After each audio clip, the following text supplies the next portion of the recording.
nós vamos conversar com a nossa ortopedista pediátrica, a doutora Maike. Bem-vinda novamente ao nosso programa. Obrigada. Doutora, qual assunto você preparou para hoje? Qual o nosso tema? Então, hoje a gente vai falar sobre uma doença chamada doença de Legg-Calvé-Pertz. Tem um nome complicado, às vezes a gente chama só de Pertz para encurtar, porque é um nome muito grande. O que é isso? Ele é uma osteonecrose da cabeça do fêmur.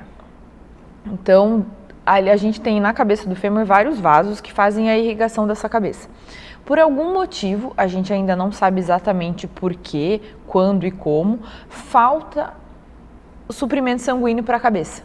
Então, essa cabeça acaba entrando em necrose. Então, as células acabam morrendo e essa cabeça, ela, conforme vai passando o tempo, vai gerando uma deformidade.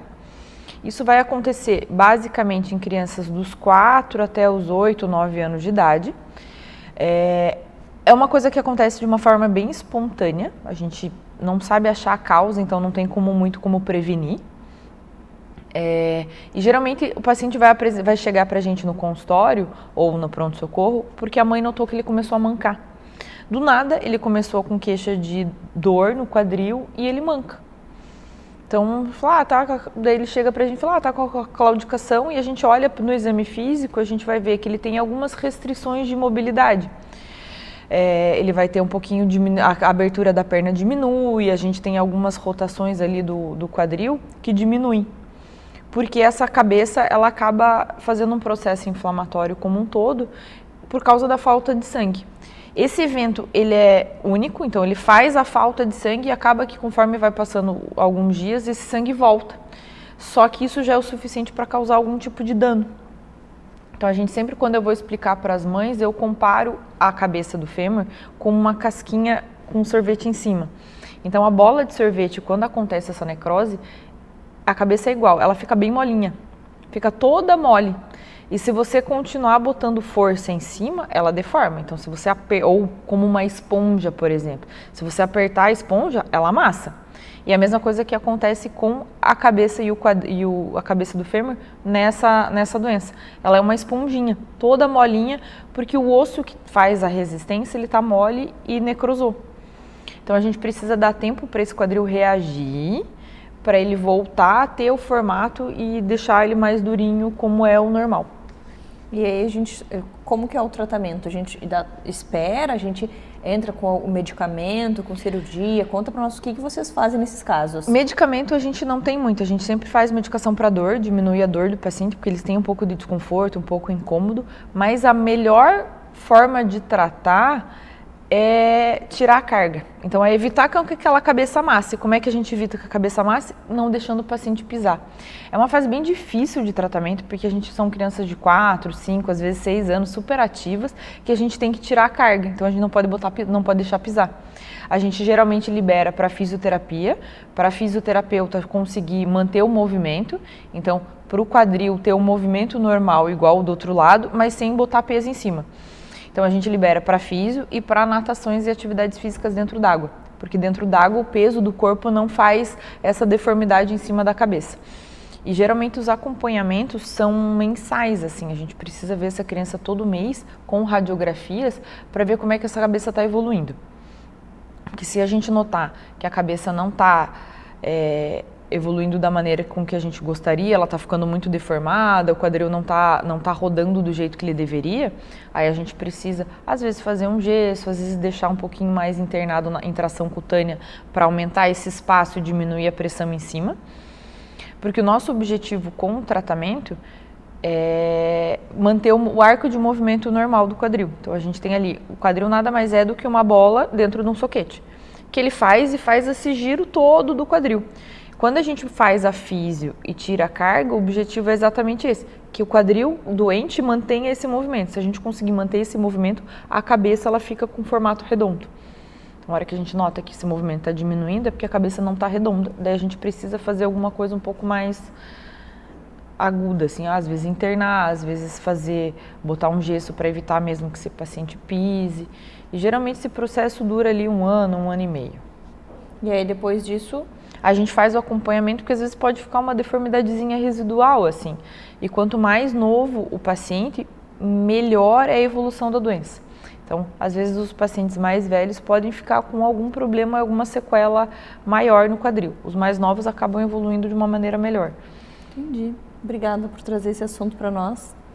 Muito importante a gente ter informação e nós sabermos o que precisamos fazer em cada caso.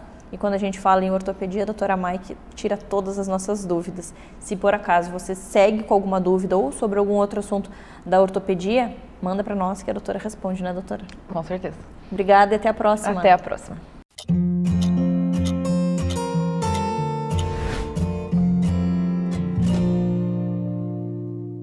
Agora nós vamos falar sobre um assunto que as mulheres amam, que são os tratamentos estéticos durante a gestação e no pós-parto também.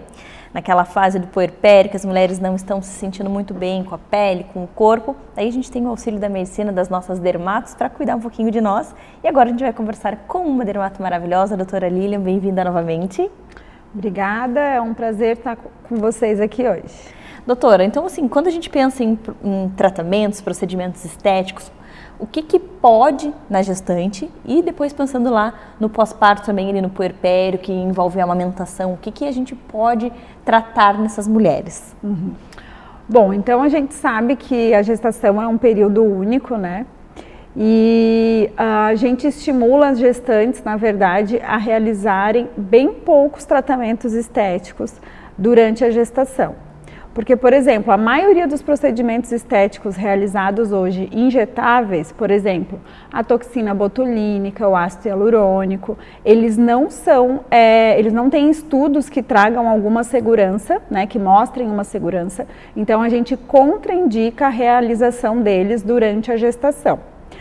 Durante a gestação, a gente também não indica qualquer procedimento que use tecnologias a laser. Então, por exemplo, depilação a laser, um ultrassom microfocado, uma radiofrequência, também essas tecnologias a gente não indica fazer na gestação. Então, na gestação é o momento que a gente pede para a mulher pausar esses procedimentos estéticos, né? E focar numa melhoria estética mais de dentro para fora, com uma boa alimentação, com a prática de atividades físicas que ela já deveria fazer, mas a gente pede para ter um maior cuidado com isso, com o controle do peso, que é muito importante, porque uma das maiores complicações estéticas da gestação é o surgimento de estrias, né? E ela está bastante relacionada com a alimentação. E com o controle do peso durante a gestação. Existem alguns procedimentos que podem ser realizados, como a limpeza de pele, a drenagem linfática, massagens relaxantes. Então, a gente lança mão desses procedimentos que não vão trazer nenhum risco para o bebê e pede para a gente ter essa pequena pausa nos nossos tratamentos dermatológicos mais invasivos.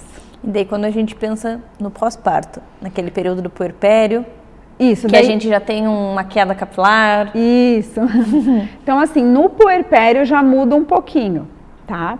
Aí a gente já consegue fazer com bastante segurança todas as nossas tecnologias. Então, por exemplo, houve um surgimento de estrias no parto e você está amamentando. Mas a gente pode fazer um microagulhamento para essas estrias, a gente pode fazer uma luz pulsada se as estrias forem vermelhas. Se tiver flacidez, a gente pode fazer uma radiofrequência, um ultrassom microfocado. Então, as tecnologias no puerpério, elas não apresentam nenhum risco em relação ao aleitamento materno se a puérpera estiver amamentando, tá? Agora, os injetáveis no puerpério, eles são um pouquinho controversos. Então, cada dermatologista pode ser que tenha uma postura diferente. Eu sempre prefiro fazer as coisas com 100% de segurança. Então, na amamentação exclusiva, onde o bebê não começou as comidinhas ainda e a mãe acaba tendo maiores horários de amamentação, né, uma livre demanda, assim, eu peço para ainda evitar os procedimentos injetáveis. Então, eu peço para tentar evitar a toxina botulínica, o preenchimento de ácido hialurônico, mas essa questão é um pouco controversa. Alguns dermatologistas realizam, eu prefiro, nesse momento, usar apenas as tecnologias que são mais seguras. Aí, depois que a criança já se alimenta e a amamentação não é mais exclusivo, daí a gente individualiza e discute essa questão com cada mãe. porque na verdade não existem estudos grandes com N significativo que nos garantam 100% de segurança de fazer uma toxina botulínica numa mãe que ainda amamenta. Mas aí a gente, né, individualiza para cada caso, mas na amamentação exclusiva eu prefiro fazer as tecnologias que são os procedimentos mais seguros. E quando a gente pensa ali na questão do cabelo, que acontece justamente ali no pós-parto imediato, ali na parte que realmente é amamentação exclusiva na livre demanda, a gente espera? Não, o cabelo a gente tem que fazer uma consulta, né, o quanto antes, assim que tu sentires que começou essa queda acima do normal, porque a gente consegue fazer, identificar, por exemplo, questão da anemia, algumas deficiências nutricionais, de zinco, de vitamina D, de vitamina B12, que são bem comuns, que a gente repondo essas questões, né, e direcionando um suplemento e uma alimentação focada nisso, a gente consegue ter uma melhora mais rápida desse quadro do eflúvio, que é a queda capilar, que seria limitada, mas se a gente tiver esse suporte, essa investigação, a gente vai ter um resultado melhor. E algumas tecnologias, como o microagulhamento ou até injetar algumas vitaminas no couro cabeludo, elas são permitidas, elas podem ser realizadas no período da amamentação. Não são para todas as pacientes que a gente vai indicar, mas aí a gente vai decidir em conjunto com a puérpera durante a consulta dermatológica, no caso de queda capilar pós-parto, né? Entendi. Obrigada, doutora, por nos ajudar a entender um pouquinho sobre essas fases e por nos mostrar que é possível sim a gente se cuidar. Sim. E que alguns cuidados a gente deixa um pouquinho para depois, mas que a gente tem que se cuidar em todas as fases, né? Sim. Foi um prazer estar aqui com vocês hoje. Eu espero ter trazido algumas informações importantes e que vocês tenham gostado. Adoramos. Até a próxima. Até a próxima. Olha, até com...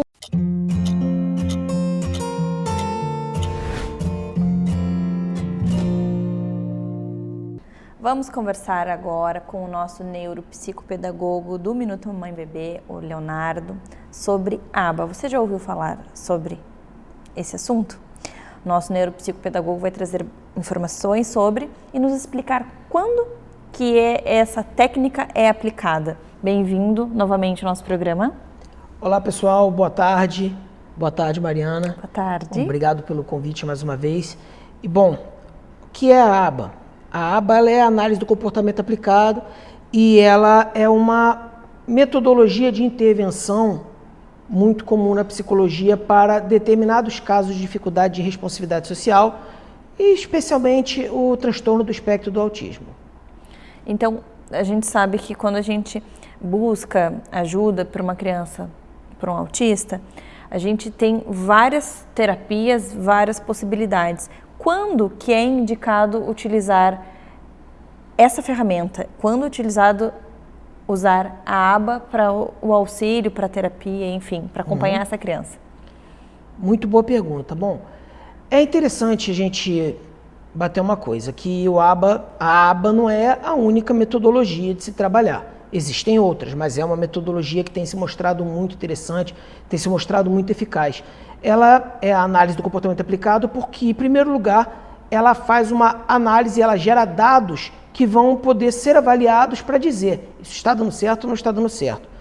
É do comportamento porque ela altera, ela pretende promover uma melhora do comportamento. No caso do autista, ele tem dificuldade de responsividade, então ele procura alterar o comportamento, a responsividade social.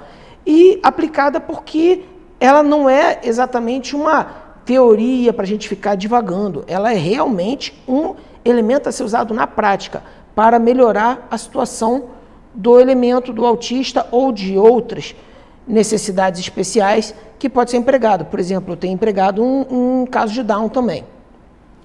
Bom, por que usar? Quando usar? Pessoas que têm dificuldade com responsividade social, é interessante utilizar porque são utilizados técnicas que são oriundas da parte da psicologia comportamental e da psicologia da terapia cognitivo-comportamental, em que se trabalha elementos de reforço. Nós vamos reforçar comportamentos. E o reforço desse comportamento na ABA visa primordialmente o quê? A responsividade, que é a capacidade da pessoa com o TEA ela responder corretamente ao estímulo. No caso, você vai fazer com que ela responda. Ela é uma pessoa que às vezes não responde, você fala com ela, ela parece não estar ouvindo, né? Só que nós vamos trabalhar reforçando, premiando, parabenizando para que essa criança, até esse adulto, ele possa se sentir motivado a responder o maior número de vezes e responder de uma forma de melhor qualidade. Nós vamos procurar empregar elementos para trazê-lo para o nosso, entre aspas, o nosso meio, fazendo com que ele mude a percepção dele, ele veja como algo positivo. Uma das teorias que existe em relação ao autismo é de que o espaço interneuronal, que os neurônios não se tocam. O neurônio pré-sináptico está aqui trazendo neurotransmissores e o pós-sináptico está aqui. Existe um espaço entre eles. Esse espaço, o neurotransmissor passa de um para o outro e ele vai ser aproveitado, ele vai ser captado e ele capta e gera prazer. Essa captação gera prazer. E o prazer traz consigo a atenção, porque você presta atenção naquilo que te gera prazer. Ou o prazer agora, ou vai te gerar um prazer depois. Mas esse espaço, no caso do autismo, uma das linhas diz que esse espaço é maior. Então, parte desses neurotransmissores não chega. Como ele não chega, a percepção do prazer, ela é diferenciada.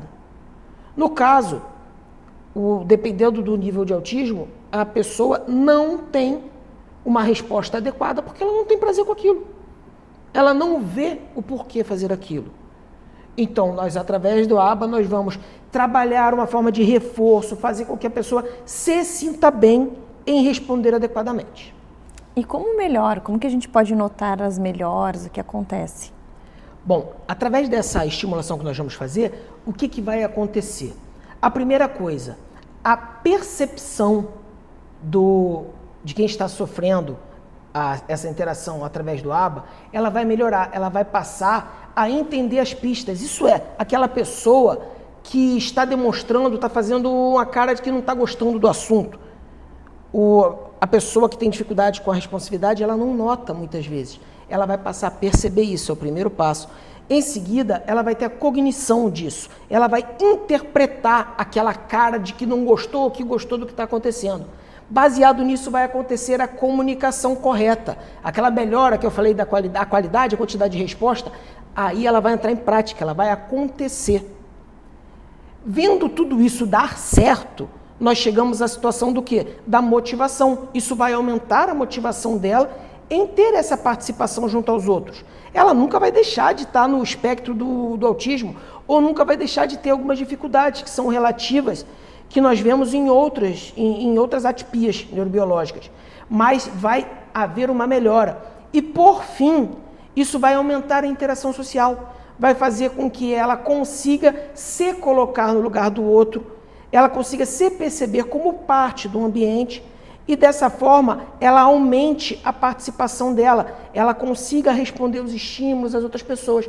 Para uma pessoa que às vezes a gente começa, ela tem um nível de resposta muito, muito, muito baixo, a resposta dela é praticamente somente para atender necessidades, às vezes fisiológicas, o básico, quero comer, quero ir no banheiro, de repente ela começa a responder, às vezes não é nem a resposta verbal, muitas vezes a gente consegue chegar no verbal, dependendo do nível do autismo, não, mas ela consegue comunicar, ela passa a aumentar a capacidade dela comunicar. Para quem convive, para quem vive de fora, acha assim, puxa, mas é tão pouco, não. Para quem convive, vê aquela criança que não tem resposta nenhuma, de repente ela ser capaz de responder aquilo que você pergunta, de repente ela ser capaz de pedir coisas que ela nunca pediu, isso não é um ganho, isso é uma mudança de vida, isso é uma vitória muito grande.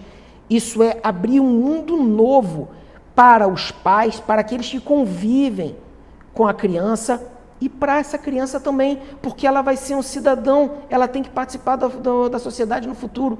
E quanto maior for a capacidade dela interagir com ela, a sociedade, mais ela vai estar se apropriando de ser o quê? Um cidadão. Vai passar a ser produtivo e fazer uso dos seus direitos. Isso é muito importante. Por isso eu considero a ABA uma evolução absurda na forma como pode ser trabalhado um elemento com dificuldade de responsividade. Adorei. Obrigada pelas informações e até a próxima. Beleza, obrigado, Mariana. Até mais, pessoal.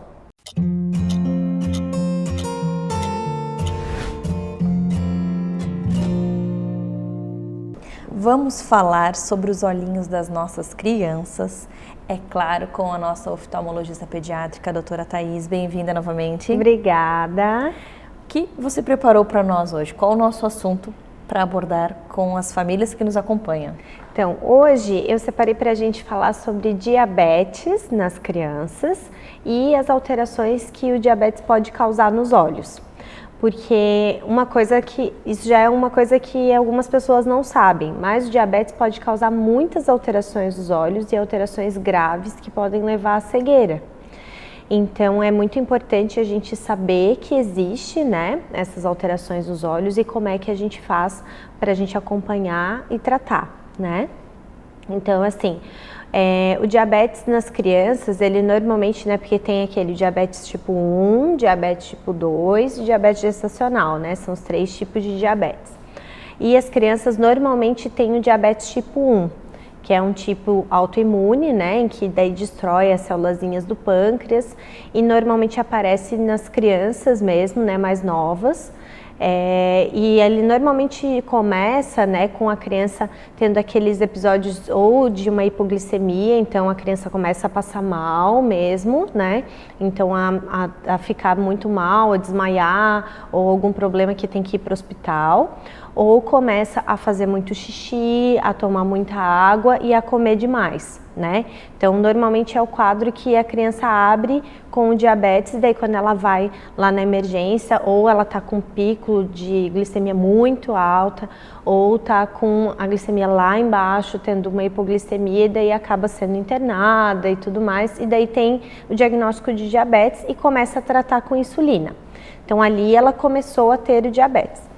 E o que diabetes causa, né? No nosso corpo todo, por conta das oscilações de glicemia ou por conta principalmente das hiperglicemias, né? De ficar com a glicemia mais alta, com a glicose no sangue mais alta, ele começa a causar alterações em todos os nossos vasos, de todo o nosso corpo.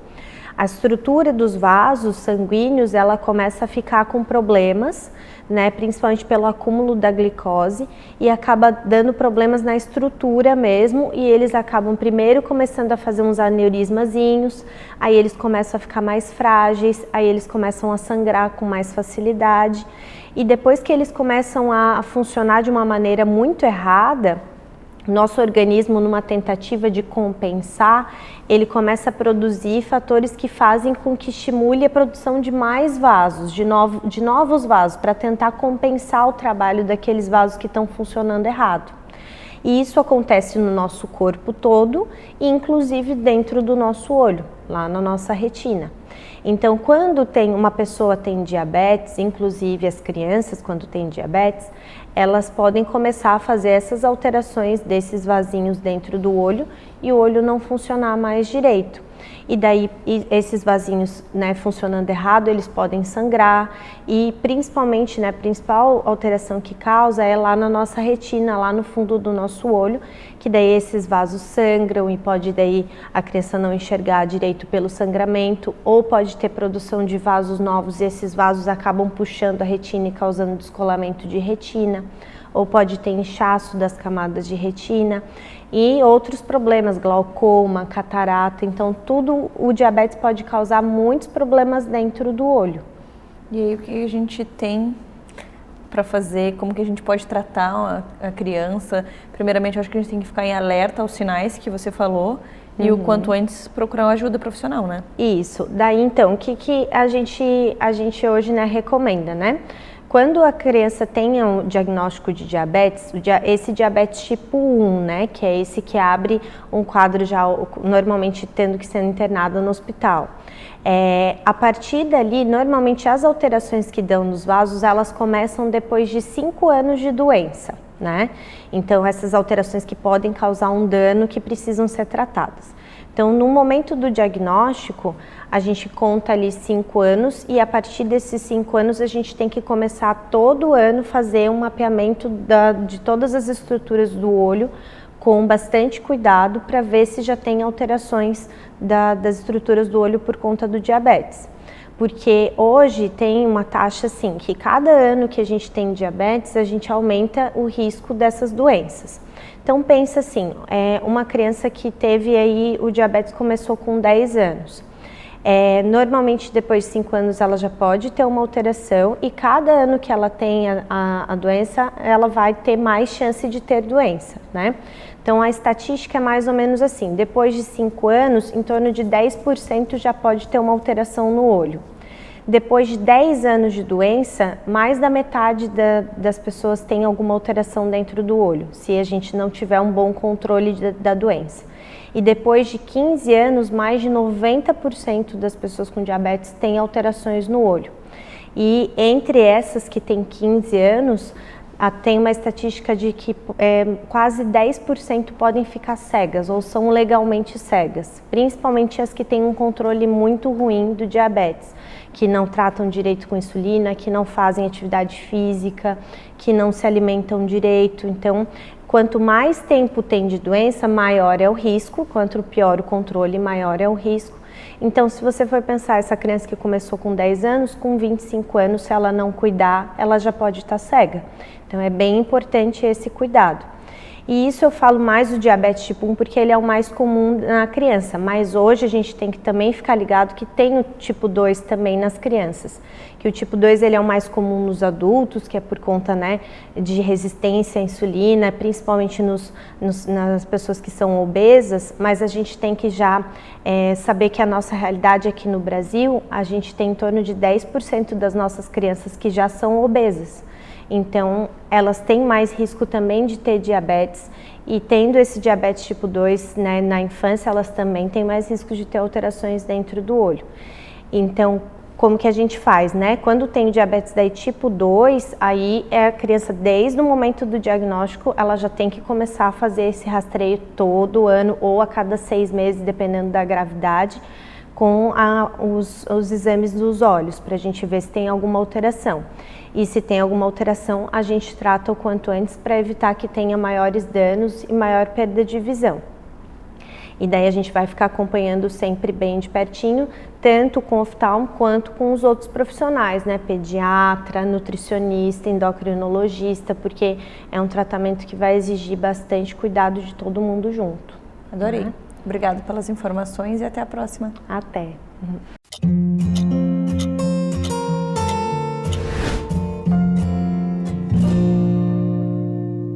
Vamos conversar com a nossa fisioterapeuta pélvica, Adelise. Bem-vinda novamente. Olá, Tudo bem? tudo?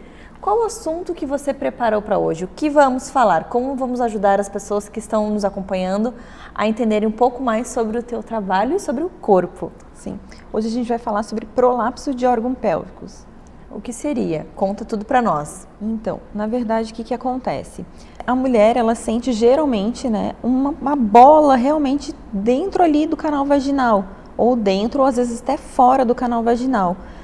Geralmente ela vai ou no médico, no ginecologista, né, referindo essa bola, esse desconforto ali embaixo, ou se não, às vezes ela vai para o consultório de fisioterapia. Então, o que acontece? A fisioterapia, ela consegue ajudar essa mulher a prevenir que ela não tenha esses prolapsos de órgãos pélvicos, né? E aí, o que acontece? Vou dar um exemplo aqui na minha mão para você ter uma ideia mais ou menos. Então, imagina que aqui, né, seja o canal vaginal da mulher, né? E aqui o meu dedo seja a uretra, por onde sai o xixi dela, né? Que fique aqui dentro, né? Então, o que acontece? Esse órgão aqui, às vezes, sai para fora do canal vaginal. E aí, essa mulher ela tem como se fosse uma sensação de bola dentro do canal vaginal ou fora, às vezes, né? Ou, se não, às vezes pode acontecer do útero que está lá dentro descer e sair para fora desse canal vaginal. E aí ela também tem essa sensação de que tem uma bola ali dentro do canal vaginal ou fora mesmo. Ou se não, às vezes pode acontecer do reto. Então imagina, o ânus está aqui embaixo, né?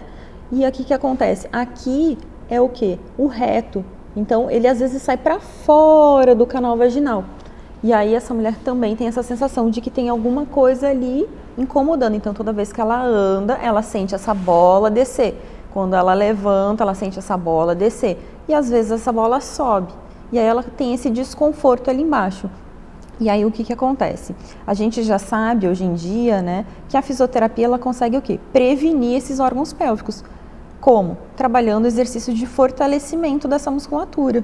Então a gente, né, trabalha esse fortalecimento e aí essa mulher, por exemplo, não precisa fazer uma cirurgia. O que a gente vê bastante no consultório é o quê? Às vezes essas mulheres, elas fazem uma cirurgia para colocar esse órgão pélvico no local, né? Como se fosse aquela telinha que os médicos vão lá e colocam, ou senão às vezes o médico vai lá e fixa esses órgãos. Só que o que acontece? Essa musculatura não foi preparada, ela não é forte o suficiente para poder às vezes aguentar essa cirurgia que o médico foi lá e fez. E aí tem ainda o que acontece geralmente, às vezes, lá no consultório que eu observo, é o que? Essa mulher ela não sabe fazer a contração da forma correta. Então o que acontece? Em vez de ela manter os órgãos pélvicos lá em cima, ela empurra tudo para baixo. E aí acaba o quê? Destruindo, na verdade, a cirurgia que o médico fez. E aí não tem uma melhora e aí, às vezes essa mulher ela precisa refazer uma cirurgia. Mas não é porque a cirurgia deu errado, mas sim porque a musculatura não é forte o suficiente e não consegue manter esses órgãos pélvicos lá em cima. E a gente, assim, às vezes a gente está conversando com um grupo de mulheres, aí elas falam, eu fiz cirurgia e não deu certo, eu vou ter que fazer de novo. E aí a outra lá fala também, pois é, o meu médico foi ruim, não deu certo. Mas não é que o médico seja ruim, é que provavelmente essa mulher, ela não sabe fazer a contração da forma correta, não tem uma musculatura, né, boa o suficiente, forte, flexível, tudo, para poder fixar, ficar tudo certinho lá em cima. E aí acaba, né, empurrando. E muitas vezes essas mulheres, elas têm o quê? Às vezes constipação. E aí o que acontece? Imagina, toda vez que essa mulher ela vai fazer cocô, ela tem essa dificuldade de evacuar, e aí ela faz o quê? Ela faz força, ela empurra esse cocô. E aí ela empurra também a musculatura, tudo, empurra todos esses órgãos pélvicos para baixo. Então, vai forçando, e se essa musculatura não está forte, ela empurra tudo e aí acontece os prolapsos de órgãos pélvicos. Nossa, que assunto interessante, quanta informação, eu adorei. E saber que, imagina, né, fazer uma cirurgia não é o caso. A importância da fisioterapia pélvica, o quanto é necessário a gente ter a nossa musculatura fortalecida. Sensacional, eu amei. Obrigada por trazer essas informações para nós e até a próxima. Até a próxima. Obrigada.